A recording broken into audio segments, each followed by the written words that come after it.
Welcome back, ghouls and goblins. I hope you're having a magical day. Thank you so much for taking the time to support the channel.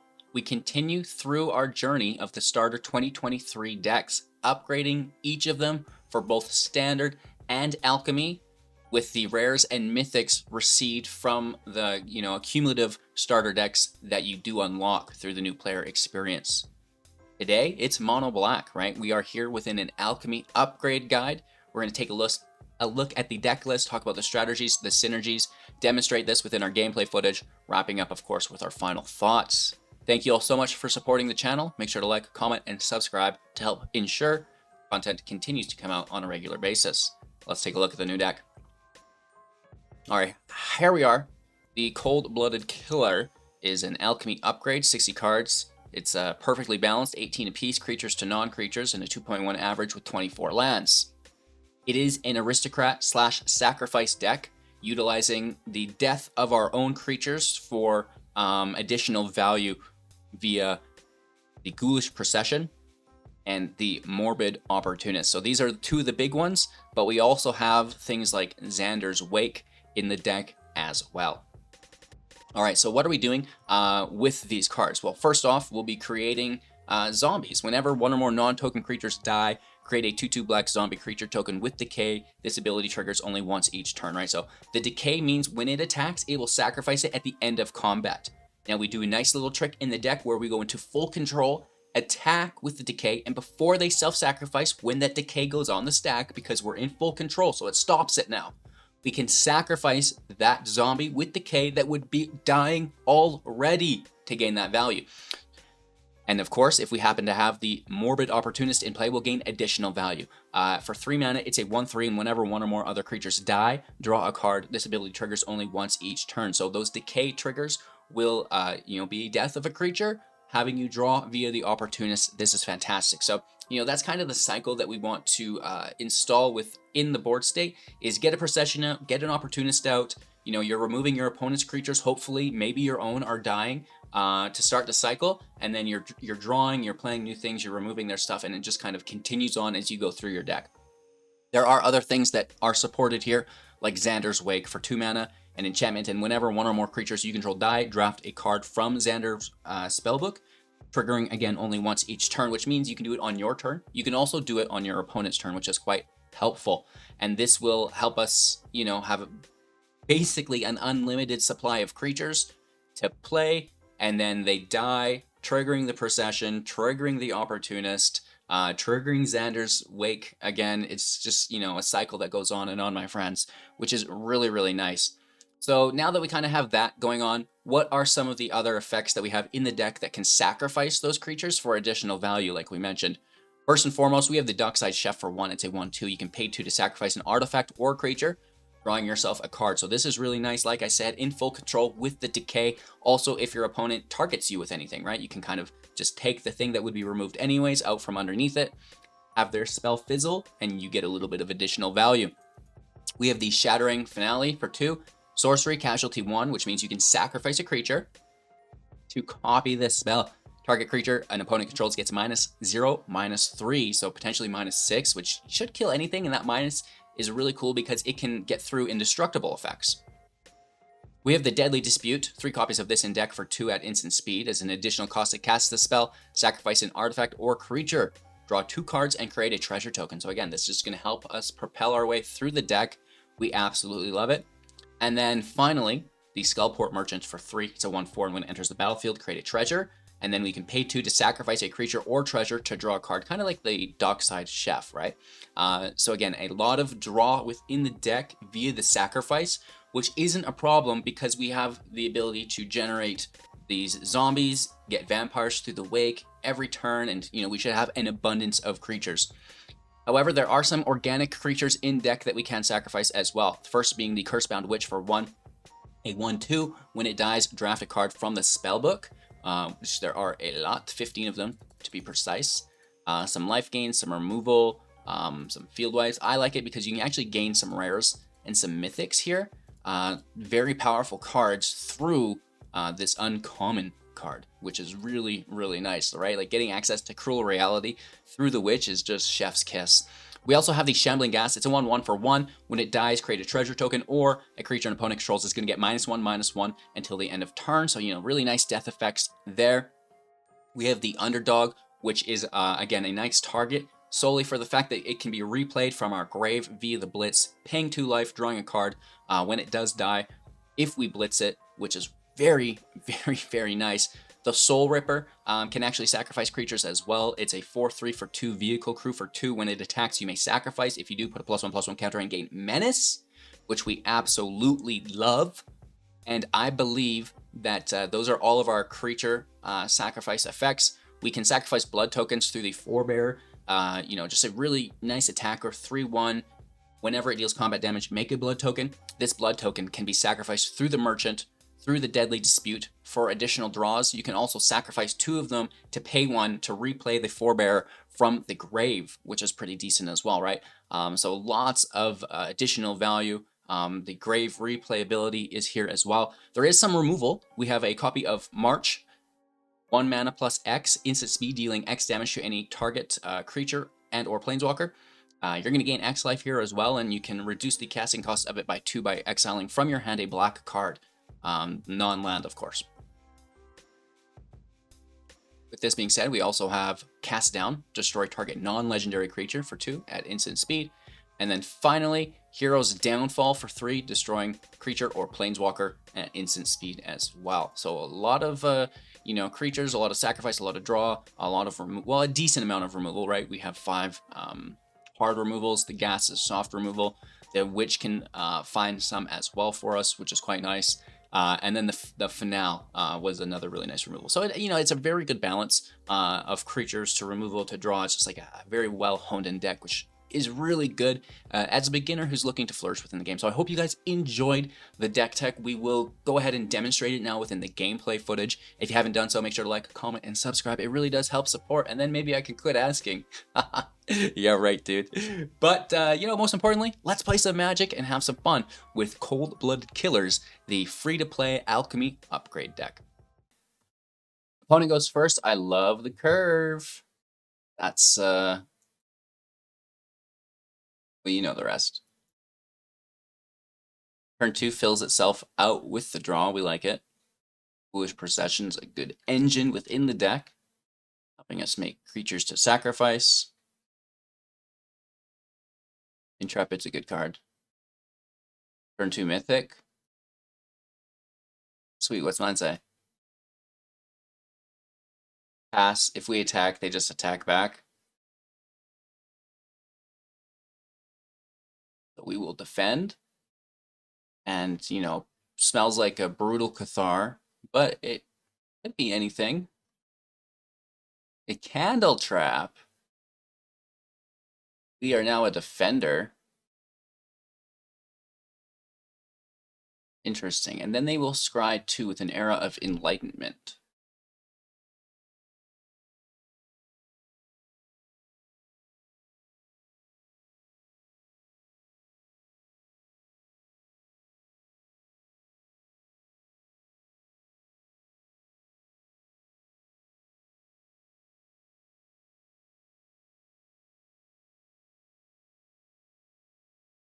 Passing turn.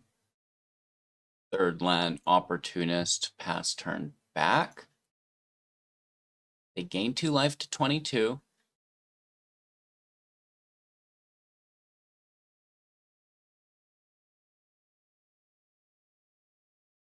We could also just sacrifice ourselves, I believe. Restoration of Nganjo. Great card.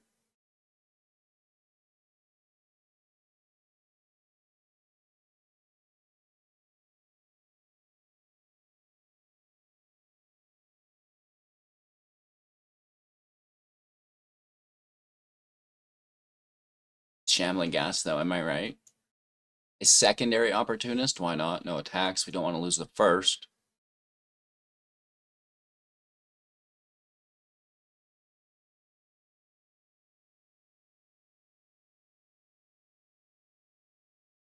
So discarding something with mana value 2 or less. If they do, they bring it back.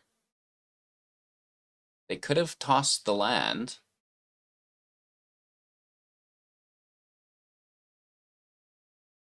Potentially playing 2 lands, that's kind of the trick to restoration. Briefing of the Moths. +1/+1 flying. We get hit for 4 down to 16. They go up to 26. Woof. Woof, baby. We got ourselves a match, huh? So, yeah.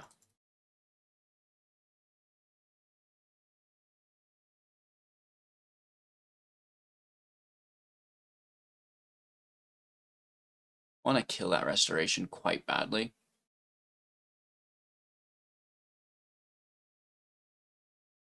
Make a treasure out of it, but I want to kill the adversary.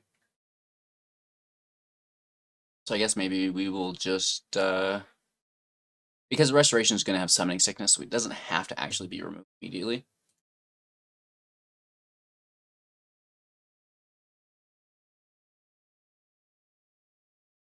Get hit with a bunch in the air again.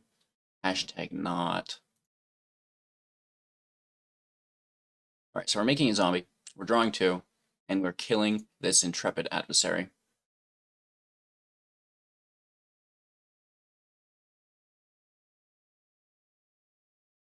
They transform.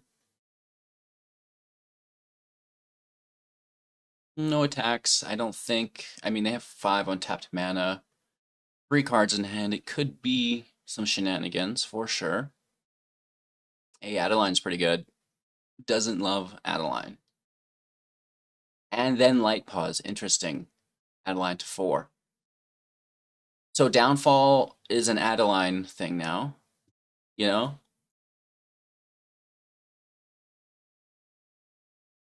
On their turn for 3 gives us 2 on our turn.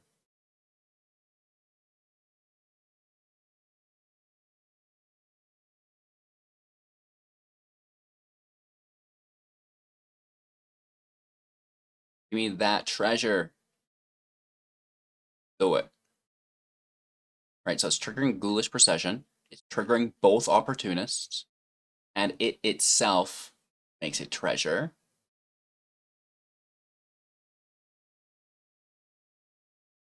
And now, Casualty is Adeline. Stack a Zimby. I think we're going after Light Pause as well. Bingo, bango. That's good removal, dude. And we'll put a stop on their turn. Before they draw, we slay the Architect now.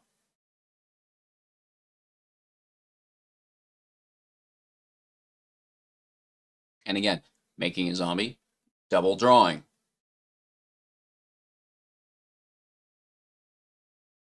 Two merchants with a secondary procession. Things are looking good.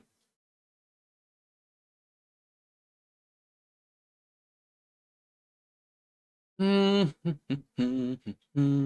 good. I wish I had that gas in place still. Maybe my bad here. Right? That's a little bit of pressure in the air. 3 damage per turn. Interesting.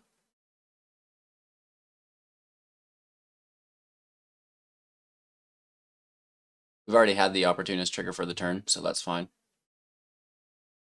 Just happened to find more removal. Guess we kill the Moth, right?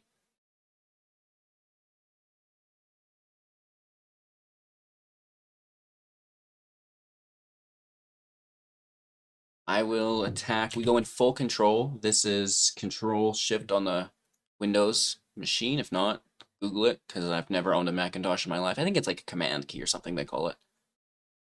So here's the block.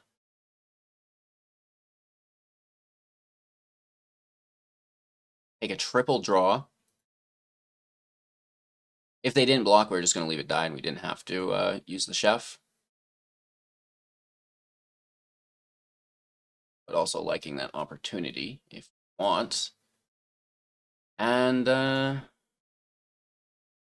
yeah, go out of full control. Well, I'm actually going to wait. Discarding the land. It's just too many cards in my hand, right? We do have that instant speed removal.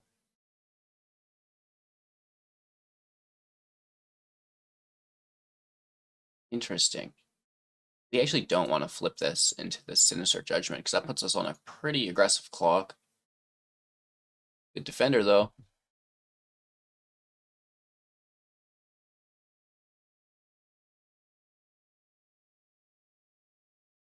Okay, so we can be cheeky and go like this. Make our zombies, take our draws. Then double block. Both our creatures survive. They lose their hand.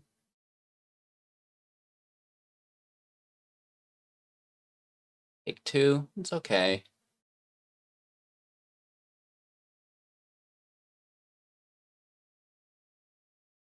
Our turn. Land out, witch out.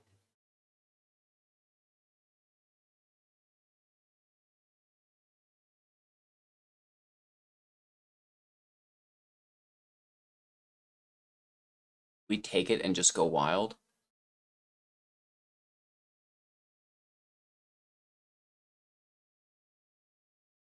Or do we let them kill one of our creatures?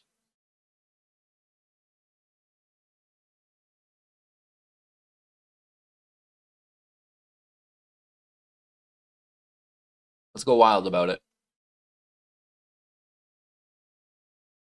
In control again here, depending on the block.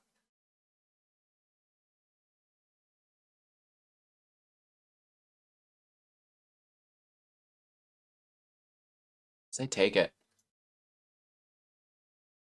Not that we had to be in full control there, but if blocks went differently before those zombies auto decay.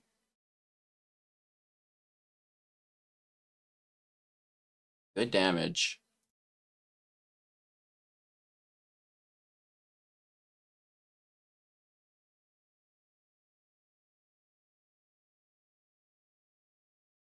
All right, so we need 3 up.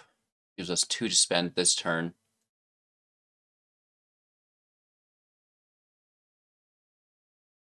One Soul Ripper coming right up and turn. Starting a land. They get a counter on the Faithbound, so it gets 3 counters. It can attack, loses that defender, and when it dies, they can replay it as the Judgment, and then it gets counters and would immediately lose the game upon that 3rd counter, which is crazy. So we kind of want to leave it there as long as we can before dealing with it, unless we can find that enchantment removal.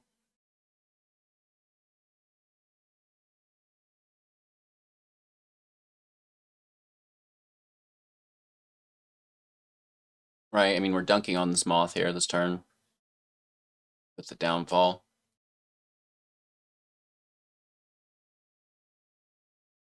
And then just killing this organically. They might exile the Opportunist here. I don't actually know.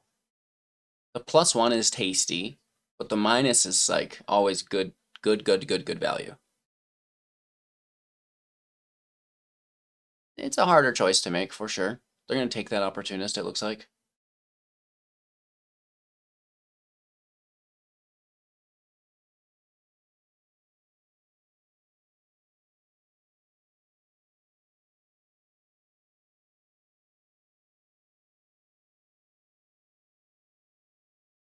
Make our zombies take the draw.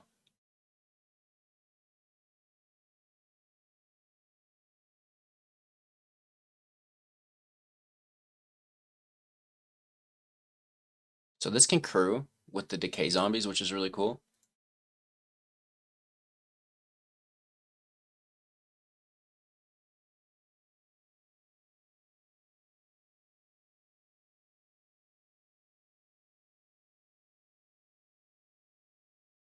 We're going to send everyone in. And then we can sacrifice the one that crewed it for Menace. I like that, right? Big hit. And block the chef. Totally okay.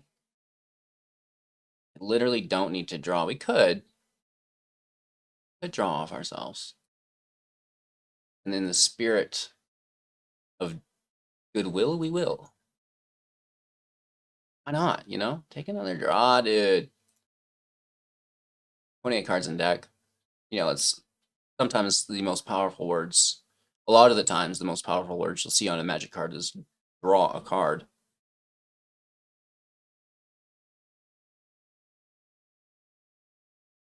Here's a witch. Here's some other stuff, I guess. That's healthy, right? We can take damage. You know, there's no problem here.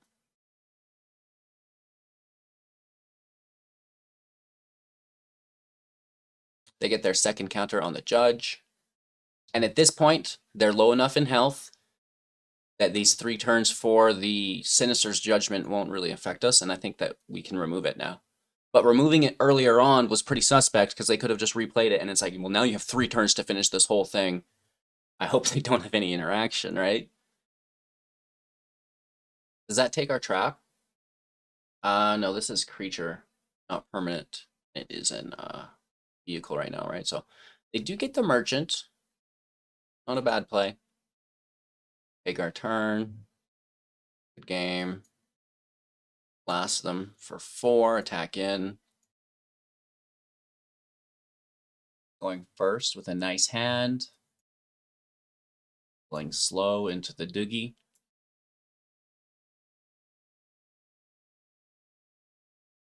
Into our merchant on 3.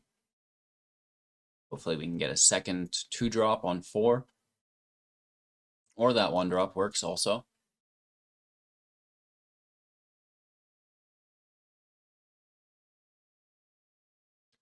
Twin shot the doogie.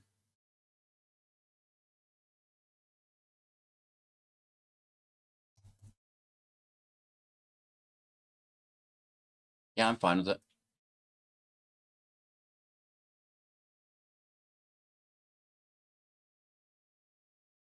Turn 3 Kiki Jiki. Now that is fair and playable.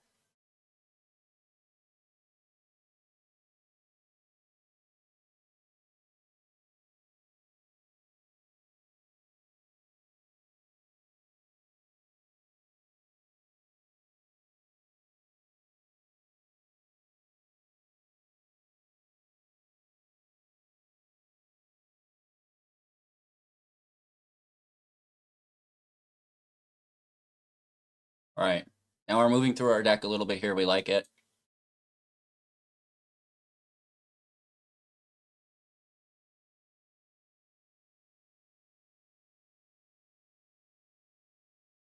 Definitely a Goobo deck. Wow. Okay, they're really coming after us.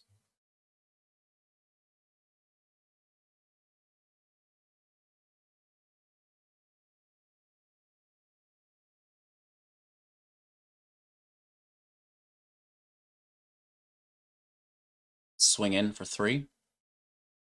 Blocked with the Trap Finder. Interesting. Make a 2/2, draw a card. Here comes Kiki. Cast it down.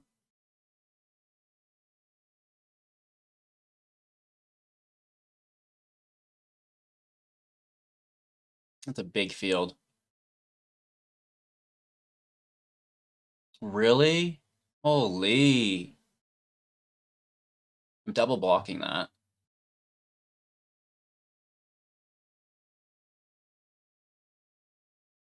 They kill the chef.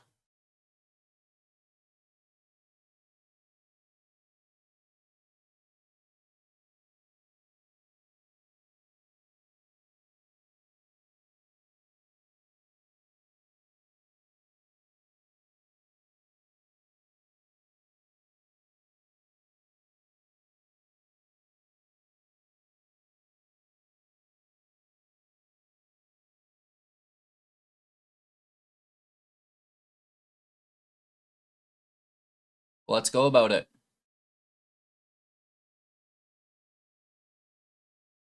We're in full control for the draw.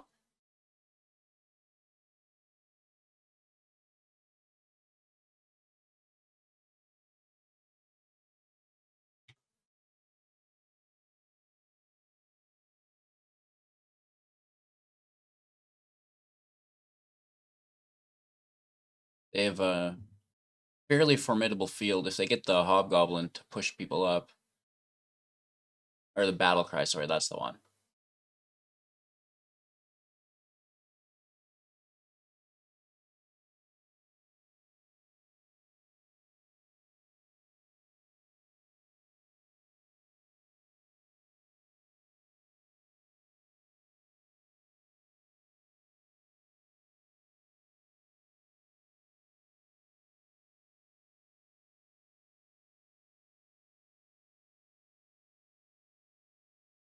Dang, right?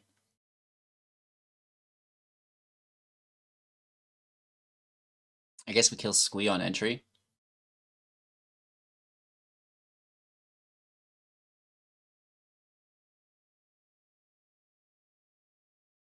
Where's a meat hook when you need it, right?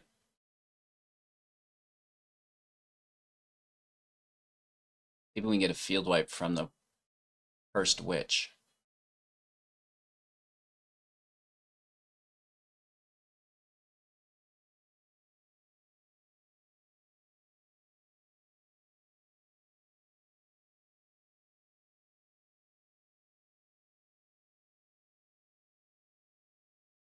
Taking 4, that's fine.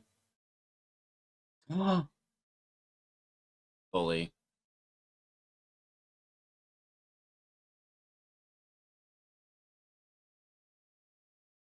So that's the one that's gonna kill? I guess.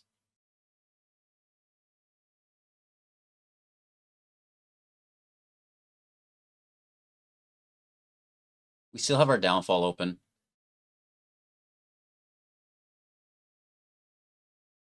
Yeah, they're just gonna play it.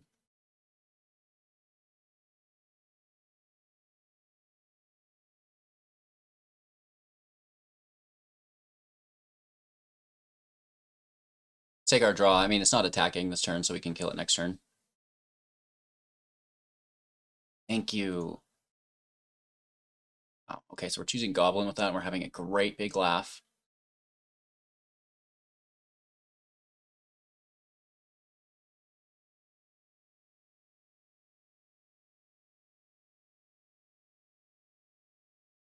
Yikes. Now that is a play.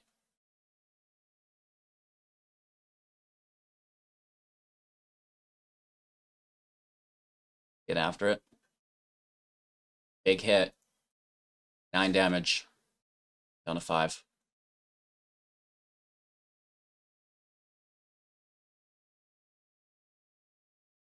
Potentially lethal next turn.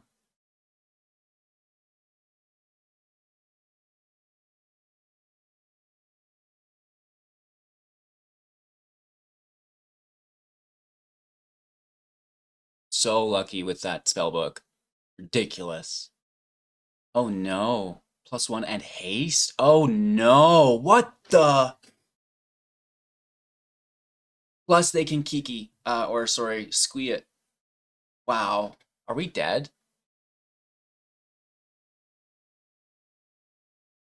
You can't kill the goblins. Whoa! That was intense. Holy Toledo's. Okay, so the Alchemy format as a whole is so bipolar. You know, it's either these really cool free to play decks, which are fantastic when you're playing against one another, right? But then you get on the other end of that spectrum where it's just like, I'm playing Power of Nine, I'm going crazy and just popping off with things that are the furthest that we've ever seen from something balanced in Magic the Gathering Arena, right? And that's kind of the trade-off that is kind of hurting a lot of people is we were promised a safe space. What we got is anything but. It is kind of a safe space, but at the same time, at that top end, which is unavoidable, people they just gravitate towards these crutches, these broken ass cards. They're there in spades, right? There's these crazy combo decks that once they get, you're done, dude. It's like, yeah, have fun with your free to play alchemy decks that they gave you to start the game up with, right? So, with that being said, I do think that we can fix alchemy as a whole. I do think that we can make it a more friendly environment by balancing those busted cards. And I know you want to sell alchemy packs, you want people to buy these new busted cards, and that's why you make these cards so powerful inherently and then nerf them later. It drives sales. But maybe let's just have a safe, healthy environment first and foremost, right? Because we're going to be giving you our paychecks no matter what, Wizards. Let's be serious. Anyways, a bit of a, banter here at the end of the deck. I hope you enjoyed it. I know I did. Mono black aristocrats, I guess we can kind of settle on. Cold-blooded killers. It was basically a rebuild. The original version with all of those rare demons, it's just so bad. It's terrible. I don't know who thought it was okay to put that deck list in the game and be like, this'll get people addicted to Magic. Are you kidding me? Yeah, frustrated and like giving up on it because it can't win a single match, you know what I mean? So I think we've done our best here to make the starter deck as competitive as possible, getting some of those Alchemy commons and uncommons in the build while upgrading it with the rares and mythics that we have from all of the other starter decks, and just having a fun time playing some Magic the way it was meant to be played, huh? Thank you all so much for watching. Have a magical day. Make sure to check out the rest of the playlist. Like I said, we do each of the starter decks in Standard, in Alchemy, totally different lists, which is a ton of fun, and I can't wait to see you soon in the next.